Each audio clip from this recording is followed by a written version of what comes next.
Check one, two. Check one, two, two, two. You still got it. All right, hold. Check, check, check. One, two. Away. Okay, I thought so. Hold on. I'm gonna send another invite because the internet. I got disconnected on the internet.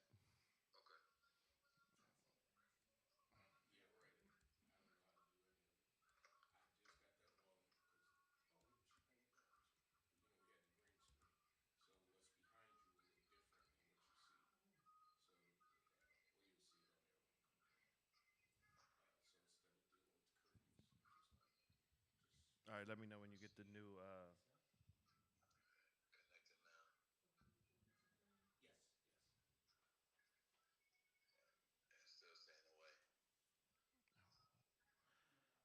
No, you're gonna have to go to the new link.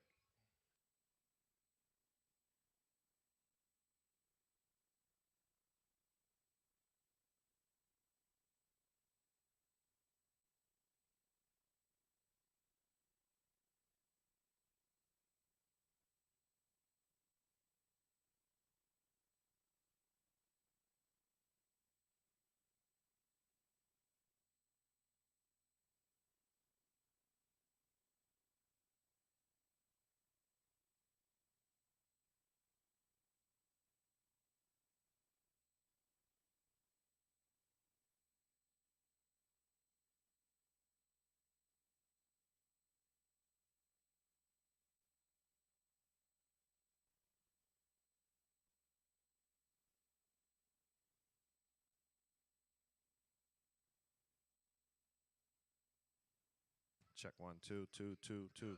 Okay.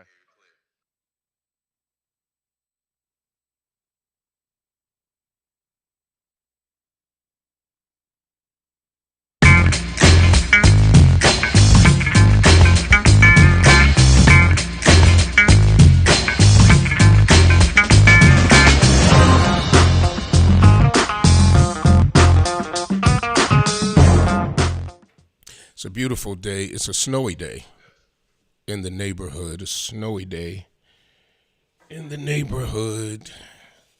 Love's in need of love today. Don't delay. Send yours in right away.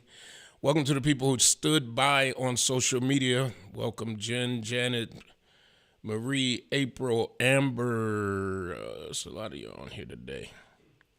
A lot of you. Thanks for being here. Thanks for hanging out with us.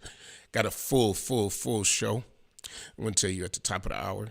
I got two guests. Gonna give you some announcements, and then I'm going to talk about. I want to talk about today the video that's going to be released this evening, and why it's being released this evening, and what I feel about this police chief in Memphis, Tennessee.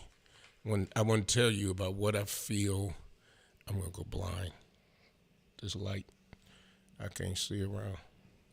You need me to Do, move do I need that light, like right there? Is it always there? No, you doing something new. I was trying to remove the shadow. Leave it there. Leave it there. I'm all right. I'll make it.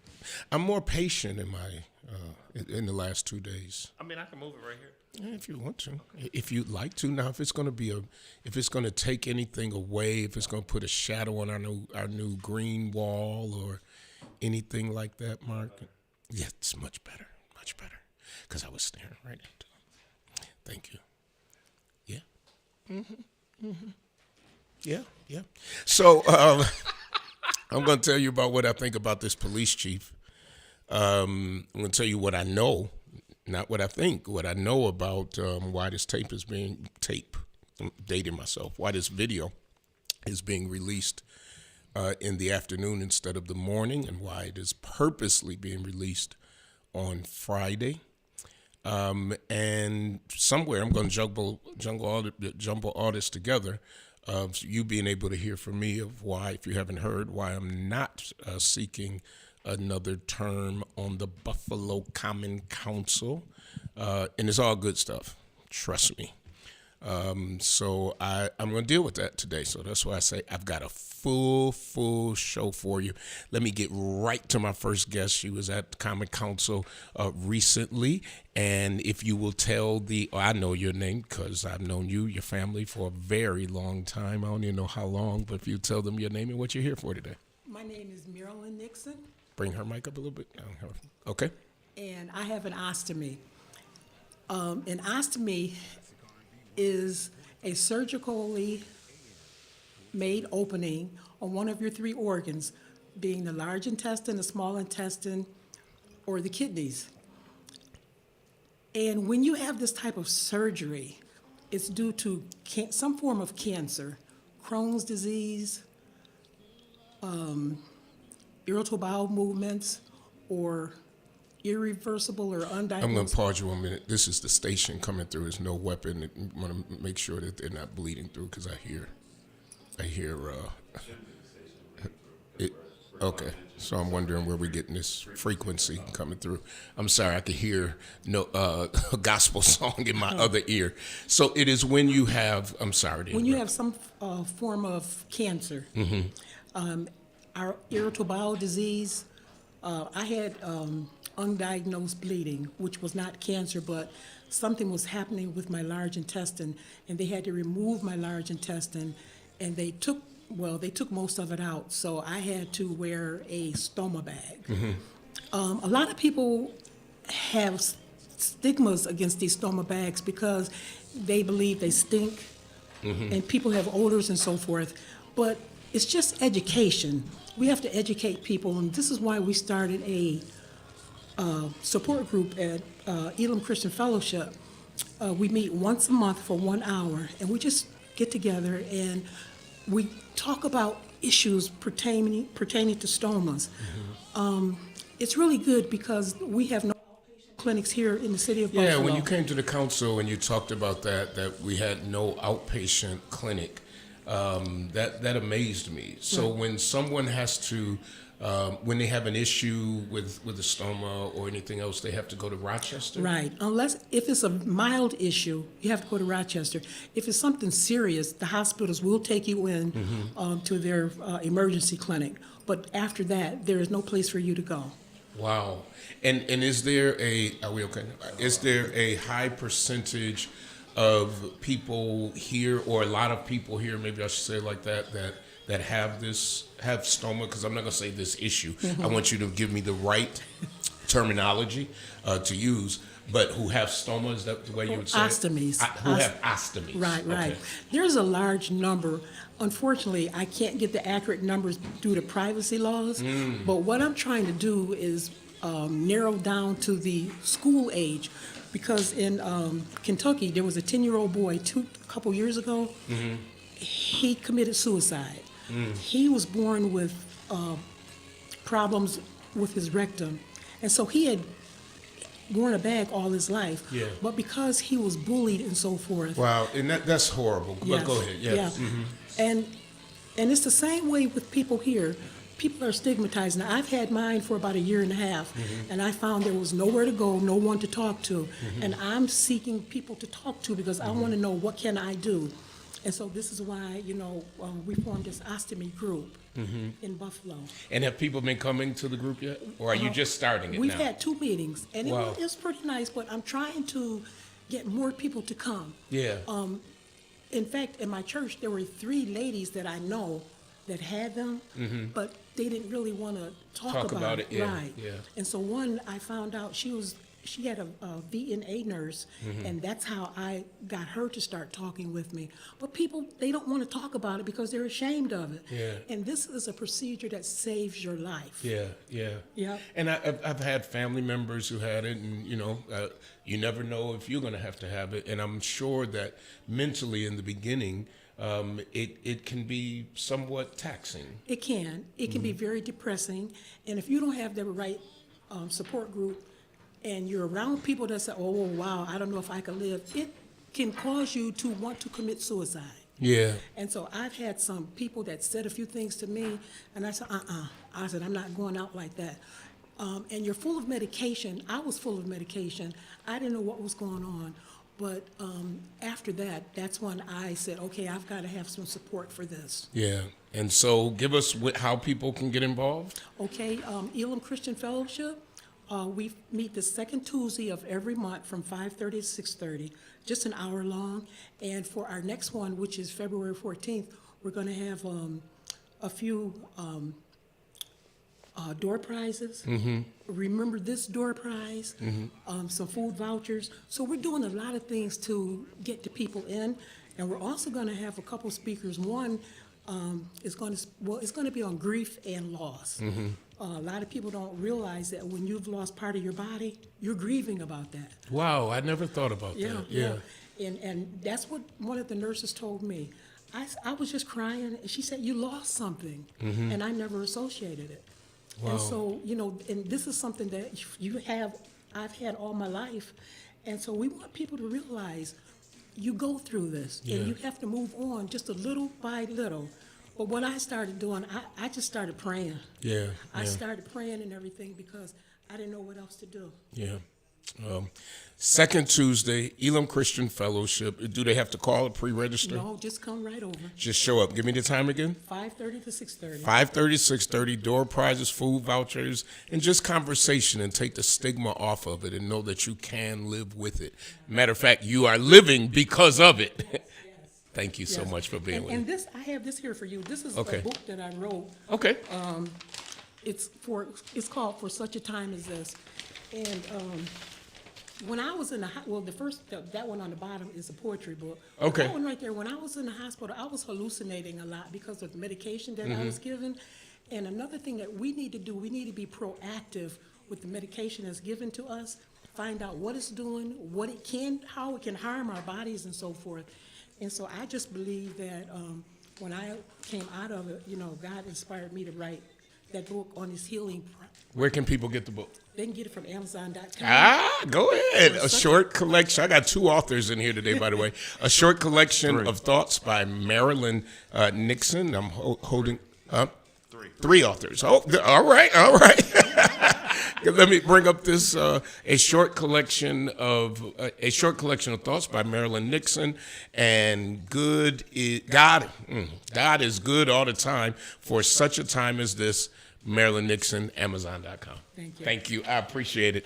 All right, folks, we are moving on. I got the second author here. I'm going to get him up in a second. I want to we're going to be talking today about these what's going to be released today, this evening, actually early evening, of the tape of the 5 ex-Memphis police officers charged with the murder of, is it Tyree Nichols? And we're going to get that. But first, and I know the camera won't come over to you, I'm fine with it. Will they hear his voice? Oh, okay. So all right. So we are trying to get it together here in the studio so that I don't have this feedback in my ear. Got Duncan Kirkwood with us. What's up, Dunk? Hey, how you doing, Pastor? I'm excellent. Thank you for having me here. I'll try to be brief.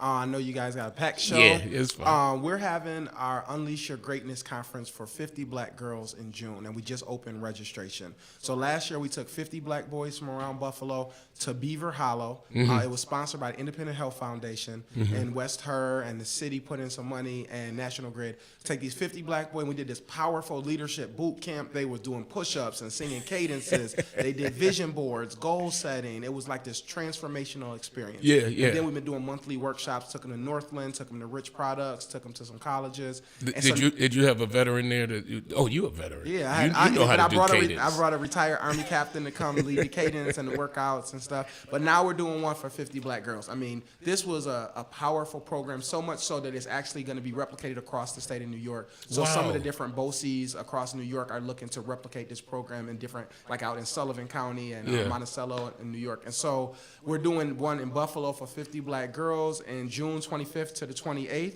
we're going to take them out to Houghton College, and they're going to have this powerful, intense leadership training. It's going to be led by my wife, Carolyn Kirkwood, Leah Angel Daniel, and a couple other like female trainers. It's going to be really, really impactful, and we're opening registration. So if you have a teen, a girl who is 15 to 18, or 14, we'll take a few 14-year-olds, but 15 to 18. Yeah. To just they can register on at my website. It's duncankirkwood.com/greatness. Again, that's duncankirkwood.com/greatness.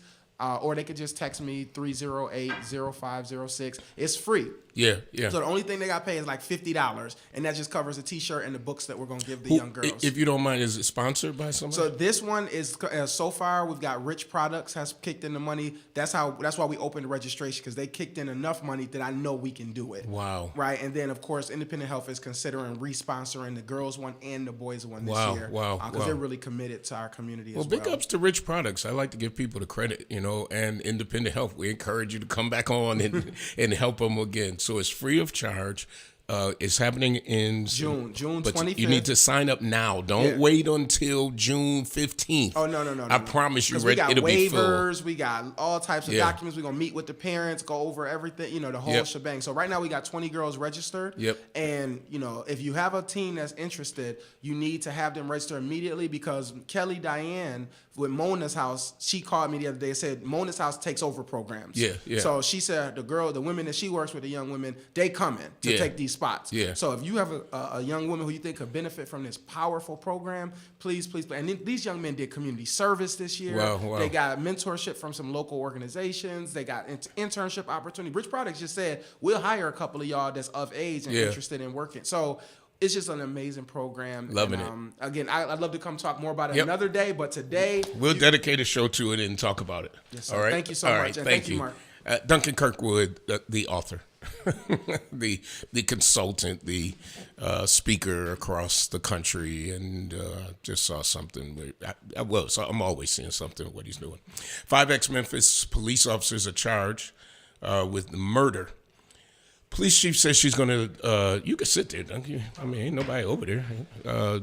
Police chief says she's going to release the video. And she says it's worse, in her opinion, than Rodney King. Now, those of you who are young, you don't know about Rodney King. Rodney King, truck driver, pulled out, and not by police, pulled out of his truck, beaten, and it was videoed. And it caused unrest all over the world, but especially across the country. Cities across the country are preparing for the release of this video, preparing for peaceful protests. I just got a text, and I don't know who it's from. I think it was from the Baptist ministers saying they're going to have a prayer vigil, I think. But I saw it quickly at 7 o'clock at City Hall. 5 black officers, African-American officers. I can't comment on it because I haven't seen the tape, but when your boss says it was brutal, it had to be brutal. Yeah. And when you see how he looked afterwards. Sitting in that bed, Yeah, and he was unarmed. And to this minute, according to, she was on CNN not too long ago, the chief, they don't even know why the traffic stop occurred. They have no idea. Wow. But one thing I'm grateful for are body cams. Yeah. I am so grateful. Now, there may be more heads to roll because they said first responders were there that were not police, and they did nothing. Right. Until it was much too late. Here, and they have the law, the duty to intervene. Yep. We call it Carriel's law here because we didn't have that law before. We have it now. Here's the question. 5 black officers, 1 black man. Does it make a difference that they are African Americans? And number 2, do you think people will respond the same way as they did with George Floyd? Absolutely. And they should. Whether it's black, white, Puerto Rican, Asian, I do believe that the same outrage should be there, and especially because there's no answers. Like there's nothing in the, like you said, in any of the explanations, and they're fired because they broke 5 police protocols. And I think, I mean, I'm sure there's a police union, so there might be some other stuff. But like you said, the description that they're all putting out there is that this is going to be a terrible video. And then if you see the picture of the young man, and I'm sorry, I don't want to just call him young man because I don't have his name in front of me, but Tyree Nichols. Tyree is laying in the hospital. It's devastating. So again, I don't think this one can be about race. It still goes back to the police culture. And I think that needs to be the issue of, because apparently how they said it was a traffic stop and then a confrontation. Then, the guy fled, and then there was another confrontation. So I just think we're dealing with a culture, not race. There is breaking news on ABC. Everybody keeps telling me right now, and what it is, if I'm on the right feed, is Attorney Ben Crump along with the family, and it looks like a clergy person. So I think this is just the family speaking out beforehand. And one of the things that I am so impressed about, and Duncan, I do want to hear your opinion, is the police chief. Yeah. If there was ever a right way to address an issue like this, she nailed it, because she did not run away from the issue. She did not sugarcoat it. She said what was wrong. She said it was wrong. She spent time with the family. Now, you know, if she hadn't handled this right, or if she wasn't respected in that community, there's no way that family would have even let her in the house. Yeah.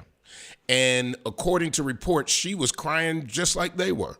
So there's something there that we can learn from, because the reason I think that there will be protests. I do. And she does. And they're preparing for them. Yes. And she almost encourages peaceful demonstrations. Yeah. And I think she's ahead of it. What's your thoughts, Don? You know, my first thought is they knew they had body cameras on. So if you're And didn't care. if you would do this knowing you're being recorded, Yeah. what type of culture is that? Yep. Normally, when you know you're being recorded or videotaped, you on your best behavior. So that's scary to wonder what else is going on. And so I think there will be protests, because it's not just about white police officers; it's about the police culture. Because essentially, we trade our rights to law enforcement for protection. Right? Like, they could tell us what to do. Police can pull you over. They could tell you get on the ground. We're giving them that privilege. We're giving them some of our freedom in exchange for them keeping us safe. Well, when they are abusing that to this point, it shakes really the foundation of our entire community. I agree. I'm reading. We got so many comments coming in on Facebook. I guess I better put on my glasses to be able to read them. Dwayne Thomas, who is a police officer now in Atlanta, Georgia, says it absolutely does not make a difference. Wrong is wrong. That's coming from a new police officer. Carolyn Lane says doesn't matter the color of the police, they all operate under the same code of conduct, and this clearly shows that. Marie says no, wrong is wrong and right is right, regardless of who it is and the color of your skin. And yeah, the breaking news, there's still no video. Now, the reason that the police chief says, and it makes sense, like, she didn't dance around it. They asked her today on CNN, why are you releasing it late? Yeah, this was awesome. And then it was all of this conspiracy of why it was being released late. Are you releasing it late to get the police officers out of the building? And she just went right to it. And she's like, no, I'm releasing it late because I expect that there will be peaceful protests. And I want to get people who don't want to participate in the protest time to get out of town. Basically, the people to get off work, businesses to close, and probably be able to prepare for it. I thought that was a sensible answer and was the right thing to say. I was going to say, one of her big ones that I thought was huge is she said, I want to make sure all the kids are home from school. And I think that is huge because, like you said, last thing you want is a school bus to get caught in something. Yes. Because we can plan all the peaceful protests we want, and we've seen it here. And then all it takes is one bad individual, then the whole protest gets turned. And so I agree. It's for the safety, get them home. I'm sure most of the cities are going to start instituting curfews and everything else still as well. But I think it's a smart move as well. Yeah, and I hope that cities don't. Let's just talk about Buffalo. I hope there's no curfew issued because of a fear of peaceful protests. You issue a curfew to me when something is dangerous. I agree. When something occurs or there's a series of events. But I think that I think this will be a little different than George Floyd. And the reason is because of how it's being handled on I the agree. local level. Yes. Yep. George Floyd, it just was horribly handled. It was as if it did not occur. It was as if it was not important of how people were feeling. But if this, after this woman should be just like you're doing talking tours all over the country of how to handle a crisis when it comes to a police matter, because I've seen this really just handled so bad at times across the country. From leaders in our country, from mayors in our country, from police chiefs in our country, who do not say, hey, this was wrong behavior. And to beat at, and again, we don't know how this tape is going to turn out, how this video is going to turn out. Yeah, like I said, I keep dating myself. But we do know that it does not look good. But what I'm hearing over and over is that that most people, and even the people on social media right now who are watching our show, feel like the color is blue. It's not about black. Yeah, I agree. Yeah, Completely. and so I think it's going to be a little different. Do you think we'll see protests across the country or mostly in Memphis? I think it will go across the country. I think, though, that people in other cities kind of follow the lead of the host city's energy. So if they're in Memphis burning down buildings and rioting and looting and stuff like that, then I see that reverberating through Knoxville and across other states, etc. But if they have peaceful protests, they're speaking their mind, they're advocating for this against this wrong behavior, I think other people will follow, that energy. And Memphis has dealt with stuff. They had last year, their superintendent was removed at the end or late. I didn't know that. Yeah, late last year for some financial shenanigans. A bunch of their school district high-level employees were removed or have forced to resign. So this community has really suffered a lot. I know because I was doing work in Memphis with some of the schools there. So they've been through a lot, and I'm hopeful that because she's handled it in such a professional, empathetic manner, absolutely, that instead of eroding trust with law enforcement, it actually is a way to build trust because the top person is saying this is wrong, and that's what's been missing. Amen. And that's why, and I hope, and especially for the Buffalo community, that we don't. I don't want us to start getting this thought like from the storm of, okay, well, we're angry and we're going to start breaking into places and we're going to start doing all that because we see it in other places. Yep. Because, again, what I think is different in this one in George Floyd, there was no swift action. No. With the officers. It was like I think, when you have a situation like this, you could put on leave, but these officers were not put on leave. They were terminated. Yeah. So I think the swift action, and I think what will be called for in the peaceful protests over the next few days is to ensure that they are prosecuted. Yeah. And I think that's all people want. Yep. Like when I used to be part of a lot of the protests, they weren't protesting just to protest. The desire was we want justice. Yes. Justice means holding the people responsible for what they've done. And absolutely. Because they have essentially started the process of doing that, I think it's going to help that energy dissipate a little bit that might boil over too much because they're starting the process of holding those people responsible. And I was just going to say, and I think the biggest difference in this is also there was no social media video that beat the cops to releasing it. So it wasn't a bunch of people. Good point. It wasn't a bunch of people then stoking it and you not know what is actually happening. So because you don't have that, I think they are able to. I think honestly, the police commissioner was able to control this narrative longer. Yeah. And I think that's the benefit. And showing the video to the family like within the first 48 hours, so they knew. And like you said, they knew what the results were with the police. So I think all of that made the difference in this situation. Yeah, I think you can open that door actually, unless they, having a party out there. I totally agree. I think that that's a great point that this didn't slip out Yeah. on social media. Yeah. That this was on purpose given out. This was on purpose shared.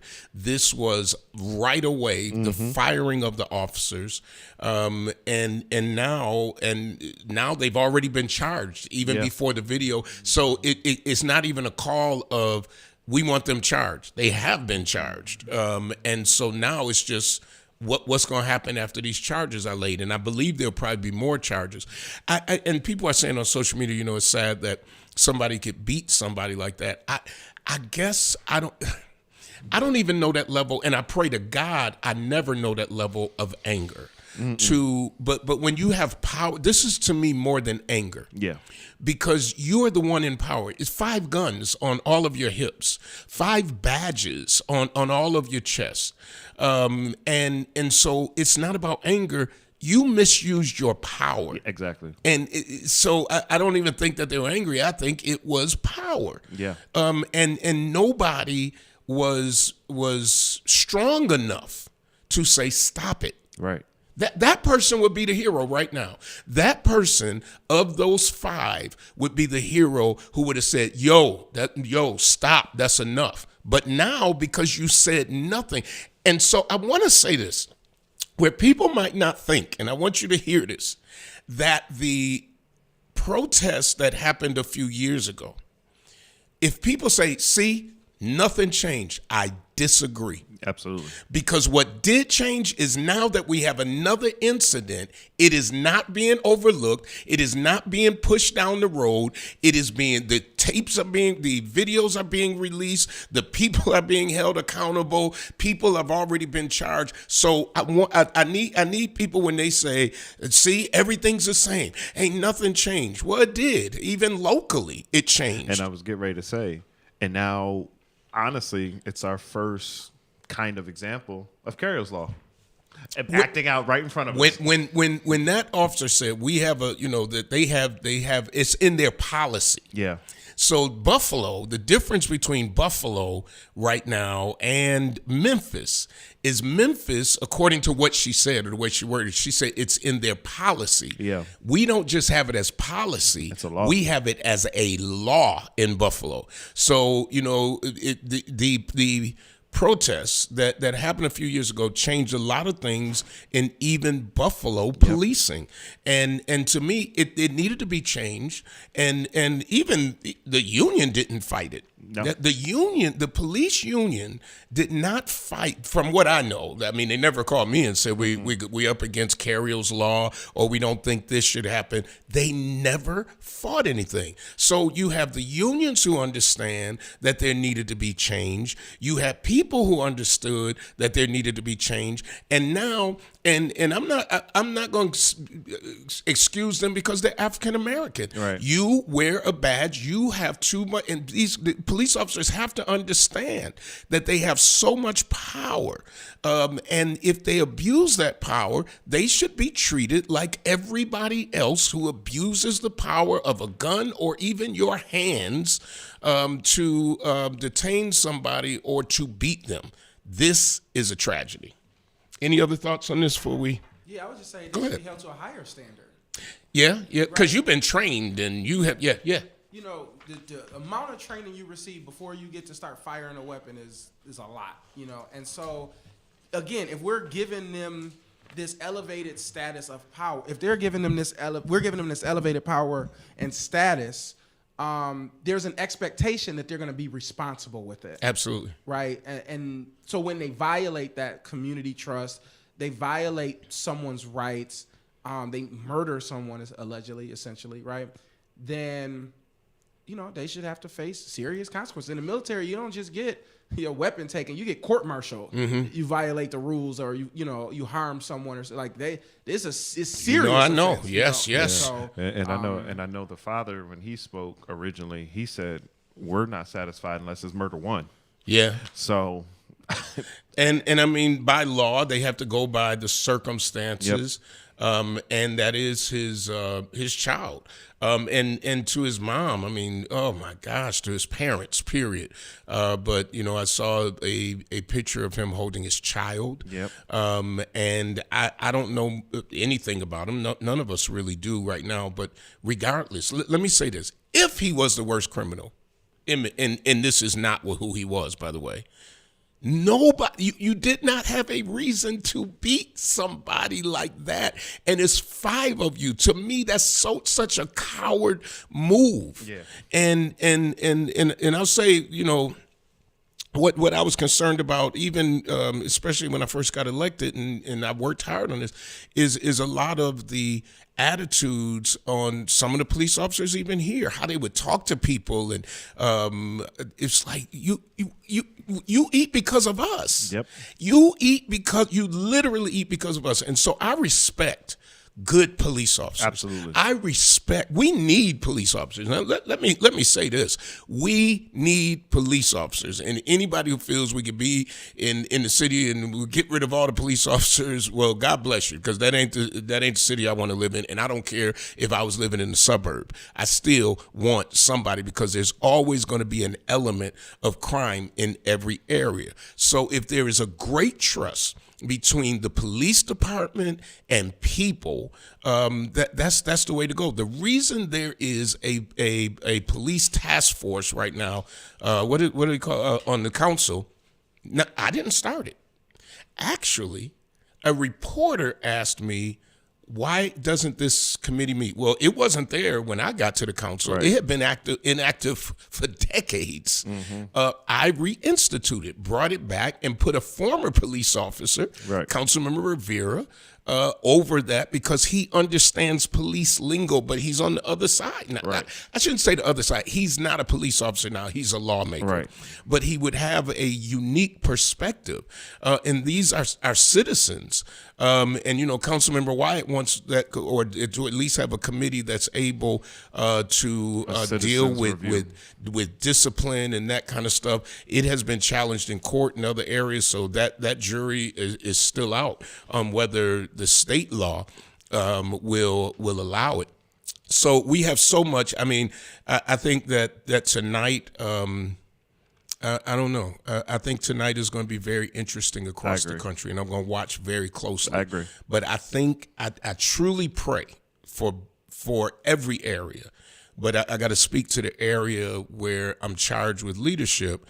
I pray that protests would be peaceful, Yes. would be purposeful, would be prayerful, and that we as a country would stand together, but not tear up together, not tear up our own communities based on the actions of somebody else. Yep. That was swiftly taken care of. So that's my thought.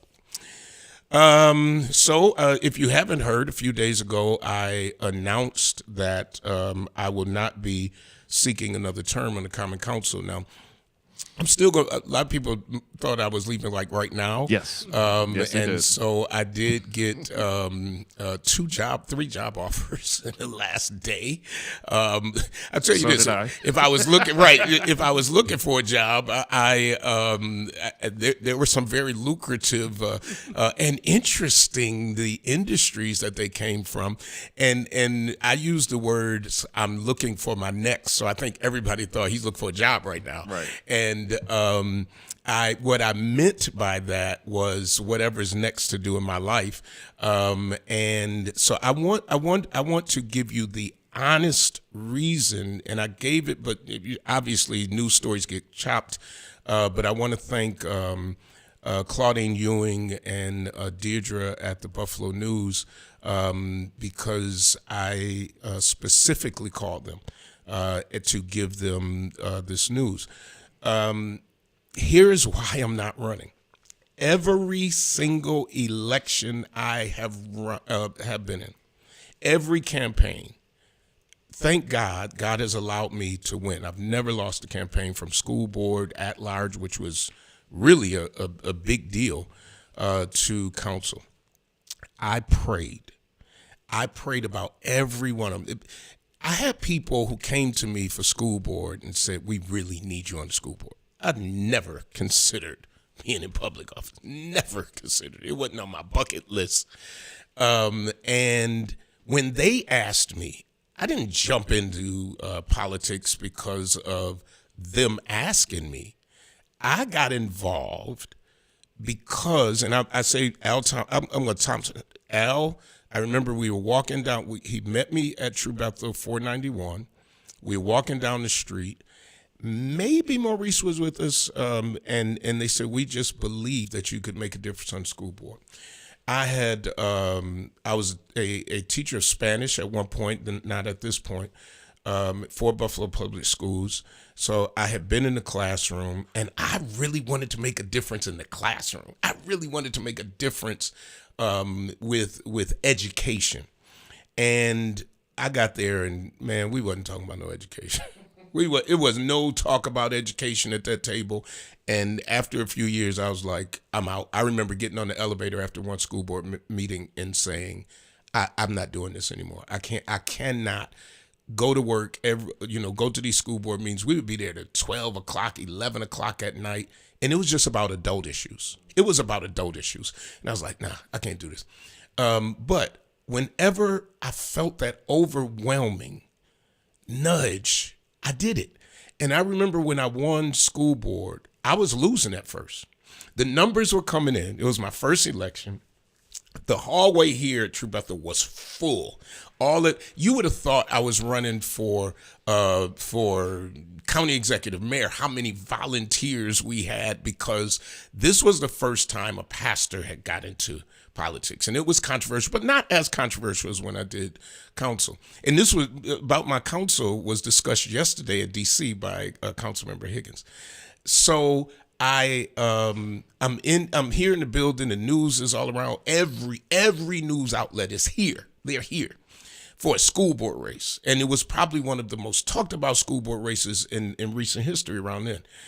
And the numbers are coming in. And because I was an at-large, I'm losing. Don Avery was winning, Paul Buchanan, somebody else. It was about 5 of us, I think. And my numbers are blurry right now, but I'm losing. And I'm thinking, God, you sent me to lose? So the press is like, can we film you while you looking online? I'm like, oh, heck no. Nah. You ain't gonna film me losing now. So I closed myself in my office. I didn't let Rashid in. I'm not sure if Rashid was back yet. He was. And Janice and nobody was coming in my office. And then I'm sitting at the computer, and I just remember clicking, and the numbers start going up, because by that time now East Side is coming in. I didn't even realize then. I didn't know about the districts coming in, the different places. Give me only a front shot. I don't like that shot. Oh no. Give me I know you're experimenting, but no, bro. No, don't do that to me. I see because you got the green screen over there. Oh, I understand, but I got to be looking that way. And so I won. Then when I left, I said, I'm not running again. That's it. I ain't running for nothing. And when the opportunity for Ellicott, I had just moved in Ellicott and didn't realize I even lived in Ellicott, because I was living in Delaware district. So we bought the place downtown. I'm in Ellicott. I did not move to Ellicott to run for Ellicott. Not at all. And I'm not going to tell that whole story again, but nobody asked me to run for Ellicott. Nobody asked me. I heard there was an opening, sitting at a meeting, that there would be an opening. And I said, I think I live in Ellicott. And somebody got up from the table and went and checked and came back and said, you do. I said, and this was my next words, I'm running for Ellicott. I knew it. I was at a table with pastors from this city. I knew it. Then I get the endorsement, but I'm not picked by the Common Council. Another person is picked by the Common Council. I then run, and I beat the incumbent. And I was there. I'm now in my first term, and I become the council president in my first term. Yep. I knew it was the right thing to do. I knew it was the right thing to do to save McCarley Gardens from being sold. I knew it was the right thing to do to save the Fruit Belt from every vacant lot being sold to out-of-town developers who weren't going to do anything with it, or they were going to put all market rate and move everybody out of the fruit belt. I knew it was the right thing to do when we got the parking that has never occurred in the city of Buffalo for residents. I knew it was the right thing to do when we got the land trust, the second only land trust in Buffalo. And Franzek will tell you that they had one in Fillmore that did nothing. There's houses on our land trust. I knew it was the right thing to do when I had the vision of the archways. That's now every time somebody takes a picture in the corridor, they're standing under those archways. Yes, they are. I could go on and on.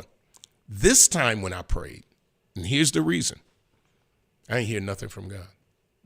And I took 4 days, and I can release this now. You and I talked about it for months, and I'm like, I don't know. I ain't feeling it. I ain't feeling that I should do this again. Yep. Went away for 4 days, was quiet for 4 days, and I said, if I feel that same push, and I had all the support behind me, still have money in the campaign chest. People calling in order to do fundraisers. I could have did fundraisers, but my feeling was I'm not going to let somebody donate to me and I'm not hearing from God yet. I'm not going to do that. And people will. Yep. Because you get to keep it. You get to use it for, I can support other candidates and all that kind of stuff. I wouldn't do it. I would not allow anybody to give me a fundraiser. So that end of that 4th day, I came back to Buffalo, and I knew because there was no confirmation to do it, and so I wasn't going to do it. And I had the meetings with those who have supported me over the years to say, I didn't say, what do you think about me not running? It was very definitive. Sure was. I am not going to seek another term. And always the answer is, but you would have won. That's not the point. I still am going to win. I'm going to win in my faith. And I keep saying, I don't know what next looks like for me, but I do know there's a next. And it will be something else that I want to do. And I'm leaving while I still love this job, while I still like going in the city hall, while I still like doing legislation, while I still like being able to call up some manager who's not managing or their apartments right for our people and being able to get that call right back and say, we got a problem. Right. I still enjoy it. And I don't want to leave when I'm miserable or when I don't want to be ushered out of the door because I'm miserable and not performing. So I have no bucket list. Like, it's like, well, are you going to do this? Listen. I'm going to say it. And this is from my heart. And you don't have to believe me. I don't care. I don't have no plan. Well, I do. I still got an office right behind me Still down got the a hall. Still got a job. I still have a job, that's the job I'm gonna work. But whatever opportunity that comes up, I mean, you stoked some fire under me when you talk about, the kind of speech. I'm not the one. I got invitations right now, preaching engagements, and I was in D.C. yesterday. 3 pastors came up. One in Rochester, can you do my tent revival? Somebody else for their anniversary. It just, it was, and you know me. Mm-hmm. I preach on Sunday morning. Yep. But I'm not the traveling evangelist. It's not what but somebody asked me to come and speak to some group of people on kind of leadership. Oh, I'm taking that one. Now I'm probably gonna take one for Bishop Gavin, just by the way, because he's retiring and it's his they want me to close out. Like I have to go to Erie for that. But other than that, I'm not the guy who wants to be in revival every other week. That's not me. I would be miserable. So I'm not gonna do that because that's not what I want to do. I told Monique, I said, I'm going to Duncan's. I'm going to take one of his classes because, you know what I mean? Because thought about it too. That kind of corporate stuff, that kind of talking to governments, that kind of stuff, I could do that all day. I could do that because it just comes out of me naturally. Yesterday, I was in D.C., and big ups to Senator Gillibrand. She had faith leaders, African-American faith leaders from across the state of New York. Had to be almost 200. I mean, the place was packed. Had me moderating. had Al Sharpton spoke and did a wonderful job in 15 minutes. He talked about David and talked to the pastors, and he said the problem is for some of you is that David, when David came along, he wasn't trying to copy nobody. Right. He said, some of y'all trying to copy people, but scared of the giants. Ooh, he went in. He said, you got titles longer than the amount of members you have. Wow. And he said, but David, when he came along, he ain't try to copy nobody. He went, and then his own brothers was upset that he came. He said, but they had all of the prestige, and they had all the looks, and they had all of this. And David, all he had was a slingshot. And then he just used this slingshot and kept going. All y'all need to do is use your slingshot. Use your slingshot. Use what you got. Don't try to be nobody else, because David, it's just wonderful, right? So, and every speaker almost referred to either my leadership in the city, or with continues in Pridgeon, and it was refreshing to know that we had brought that much attention. And Mark Blue was there from the NAACP. Pastor Nichols was there. I'm scared I'm going to miss somebody who was there. But and then Higgins spoke, and he referred to when I was first elected. In front of all these people, he refers to when I first elected and I was asked about serving two masters. He said, and my answer, which I had already shared with the ministers, was I only serve one God. That's it. And then Schumer comes in and he makes a comment. So I'm around all these people. Johnny Ray Youngblood, which is one of my one of my favorite preachers in the world. Bishop Luder was there. Johnny Ray Youngblood comes up to me, and Mark Blue and I are taking pictures, and he says, "You somebody. I'm just trying to figure out where you from." And I said, "Buffalo." He said, "Pridgeon." I said, "Yeah." So Johnny Ray Youngblood, you sitting in the room with Johnny Ray Youngblood, and you the moderator, and A.R. Bernard was there. Wow. And so we had lunch. We ended up eating together. A.R. Bernard, Gillibrand. So here's my point: is that I know there's a next. Yes. And I know that. I don't know what that is, and I'm not afraid of that, because Bishop Badger said to me when I first was going to leave, you got to realize I've done this several times, walked away from something and then walked into something else. I ain't going to say walked into something better. I walked into something else because what I was doing wasn't bad. When I was working at the post office and pastoring, and I told Bishop Michael Badger, I said, I want to pastor full-time, but I'm afraid. I said, this church cannot pay me what I'm making at the post office. I had a really good gig at the post office. I wasn't flinging no mail by there. I got a company car. You go check out the postal car. I got an office in Rochester. I got an office in Buffalo. What? Are you kidding me? Yeah. I got guaranteed almost retirement. And what were you, about 30? Was I 30? Yeah, I was in my late 30s. Yeah. And mid-30s. And I'm an investigator, so I'm investigating complaints about EEO crimes and all that. I'm the guy when you walk in, you ain't want to see me, because that means you got a complaint against you, right? And Bishop Badger said these words to me: you cannot preach faith and not walk by faith. And I quit my job. And it was not easy in the beginning, but I obviously I ain't lost no meal. And then God just made ways, and I don't mean by giving me more. Some opportunities just came right at me. Yeah. And what amazed me is when I started getting the calls yesterday morning from people saying, let's talk about what your next is.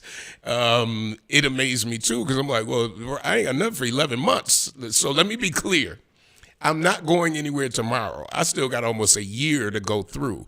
I'm just not, when these petitions come out next month, one of them won't have my name on it. That's all. Because the campaigns start this month, coming up February. Yep. So my name won't be on it. That was really thoughtful of you to do that at this time. So if there's someone who's interested in running, they're not hamstrung. Because if you had waited till the end of March or April, it'd have been too late for somebody who was seeking that position to go get all their petitions. So the fact that you did it It's not the normal thing in Buffalo. I know. You know how. And some people suggested to me, well, why don't you wait? Why don't you? And I was like, no. Sometimes you get into power. People that God allows you into power, and people push that agenda, and we think we own something. And we think it belongs to us, and instead of understanding the privilege. And that's why I didn't play that game and hold off and start petitioning and then pull out. Because I want, when my name is on something or I ask somebody to do something, I have all intentions of doing it. And that's the reputation that I want to keep. If I say I'm going to do something, I'm going to do it. I'm not playing games. If I had an agenda right now, this is the truth, I would say it. If I'm getting out in order to run for mayor, because that's what everybody keeps, you must be getting ready. I would tell you right now, I'm not going to say what I'd say because they'll just grab that clip and that'll be what's up.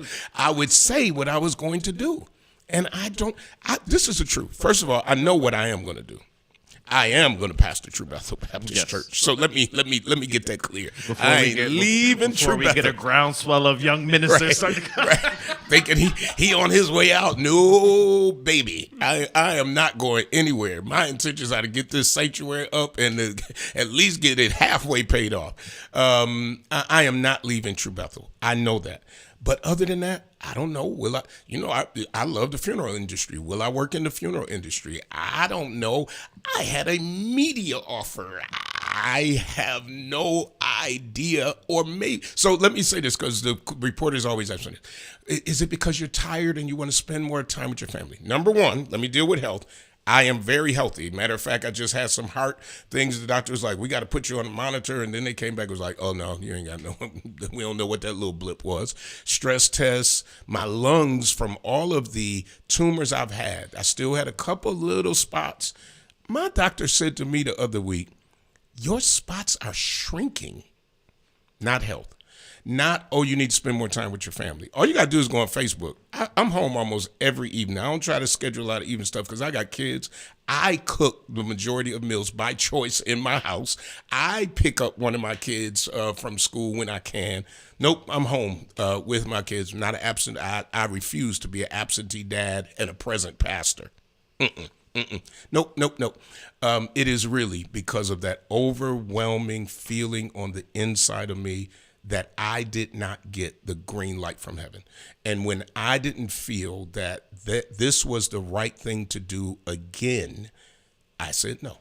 And without anybody's permission, because I'm 58 years old, I don't need somebody to tell me I can or I should. Nope. When I say no, it's no. So that's the reason. I got to pay some bills. TBBC is growing. It is, especially that early service. My gosh, I didn't know that 8:30 would make such a difference. Yes, it does. Golly, folks didn't abandon that middle service to come to the early service. 874, Hobson's the Dr. Dry Cleaner, 874 East Delavan. Thank you, Dr. Hobson. I'm going to get ready to throw it back over. Brian K. Lewis Funeral Homes to serve you 3 locations this week. They took care of the Alexander. They took care of Baby B, Irvin, Raymond Johnson, and the Lewis family. Until next week, we say power to the people.